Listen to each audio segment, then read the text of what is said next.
Hi friends, welcome back to LMD. This is Riya Zagandia. हमने अभी तक chapter 1, chapter 2, chapter 3 को cover करा है, social and political life part 1 का। अब चैप्टर 4 कवर करेंगे हम। चैप्टर 4 स्टार्ट होता है गवर्नमेंट वाले यूनिट में से, तो उसका नाम है की elements of a democratic government. तो अभी तक हमने लास्ट चैप्टर में देख लिया था कि डेमोक्रेटिक गवर्नमेंट क्या होती है। अब देखेंगे उसके की एलिमेंट्स क्या होते हैं। अभी तक हमने क्या देखा है कि वर्किंग ऑफ गवर्नमेंट वो पार्ट आएगा कि पीपल्स पार्टिसिपेशन कैसे होगा, रिजोल्यूशन ऑफ कॉन्फ्लिक्ट कैसे होगा और इक्वालिटी एंड जस्टिस कैसे मेंटेन करेंगे। अब ये देखो, ये अपना इंडिया है, ये वर्ल्ड का मैप है। What is this? वर्ल्ड।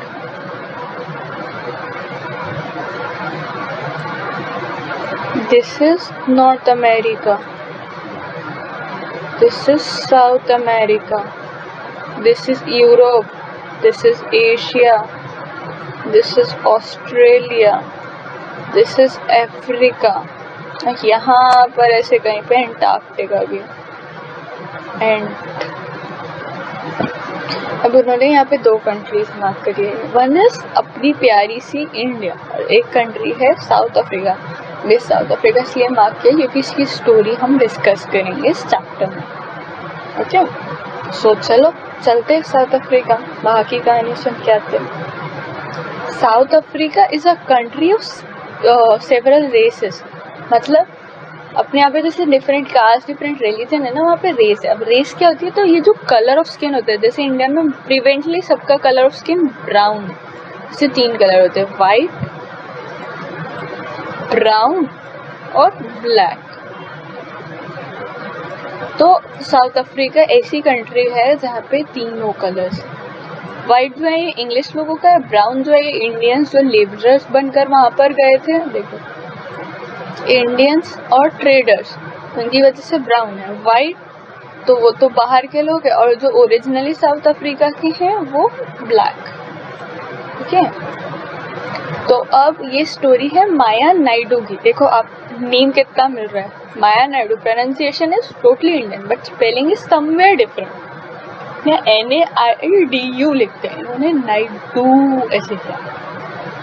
तो इंडिया से कितना मैच खाते हैं, यानी इंडिया के बहुत लोग हैं वहाँ पे नाम ऐसे है ना।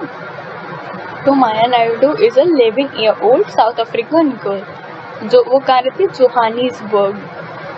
तो वो उसको अपनी मम्मी के साथ सफाई कर रही रहती है, तब उसको एक बॉक्स मिलता है। उस बॉक्स में बहुत सारे न्यूज़पेपर आर्टिकल्स होते हैं और जिसमें एक यंग बॉय की बहुत सारी फोटोज होती है। तो उसकी मम्मी से पूछती है ये लड़का कौन है? तो बोलती है हेक्टर पीटरसन। क्या नाम है उस लड़के का? Hector Pieterson. बताती है कि इस लड़के को पुलिस ने मार दिया था। माया डर, अरे पुलिस ने क्यों गोली क्यों चलाई इसके ऊपर? उसकी मम्मी बताती है कि साउथ अफ्रीका में पहले ना अपार्थाइड लॉज मतलब जैसे अपना कास्ट सिस्टम था ना, वहाँ पे रेस सिस्टम था जिसको वो बोलते थे अपार्थाइड। ओके, तो साउथ अफ्रीका के पीपल ऐसे डिवाइडेड थे कि ये वाइट हैं, ये ब्लैक है और ये इंडियन। मतलब इंडियन यानी कलर्ड, ब्राउन वाले जो होते हैं ना उनको कलर्ड बोलते थे। तो अकॉर्डिंग टू दीज लॉज मतलब ये लोग आपस में जैसे इंडिया में था ना कि डिस्क्रिमिनेशन कास्ट में होता है, उधर पे होता था कलर में। जैसे अब एक वाइट ब्लैक से नहीं, ब्लैक वाइट से नहीं, ब्राउन में नहीं, ऐसे आपस में लड़े ही रहते थे। तो दिक्कत। तो माया कुड नॉट बिलीव कि ऐसा भी कुछ हो सकता है। उसने तो देखा नहीं, उसके लिए तो इम्पॉसिबल है।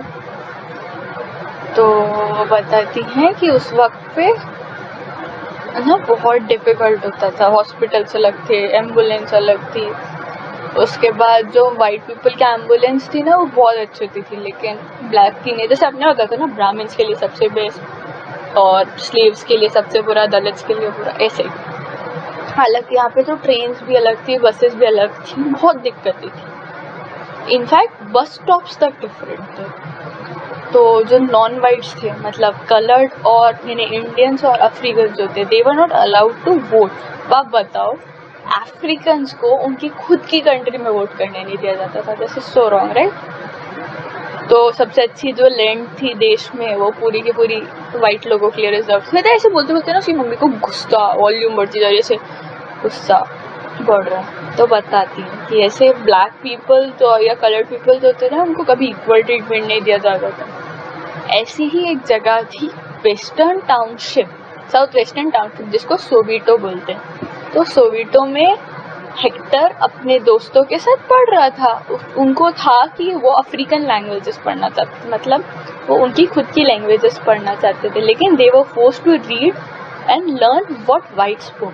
मतलब उनको पढ़ना था ज़ूलू, वहाँ की लोकल लैंग्वेज, जैसे अपने हिंदी लोकल हो गई ना, तो वो नहीं। अब बताओ, अब जैसे आप स्कूल जा रहे हो, आपको हिंदी पढ़ना है, पर आपको ऐसे बोल दिया जाए कि तुम हिंदी पढ़ ही नहीं सकते, तुम्हें सिर्फ और सिर्फ वाइट लोगों की लैंग्वेज, दैट इज इंग्लिश, वही पढ़ना पड़ेगा। तुम अपनी जो घर में जैसे और कितनी सारी लैंग्वेजेस है ना हमारा, वो सब भूल जाओ, सिर्फ एक लैंग्वेज पढ़ो, दैट इज वाइट्स की लैंग्वेज।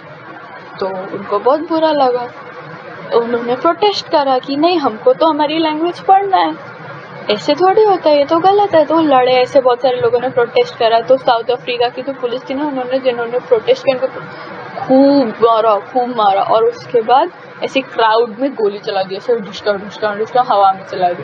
उनमें से एक गोली जाके लगी थी हेक्टर को। हेक्टर पीटरसन was मतलब Hector Pieterson died on 16 June 1976, which is कितनी पुरानी कहानी। तो अभी अपन कैलकुलेट करते हैं तो 25 ईयर्स ऑलमोस्ट, आज से 25 ईयर्स पहले की बात है। तो 45 ईयर्स जब हमारे पेरेंट्स भी बॉर्न नहीं हुए थे, तब की कहानी है।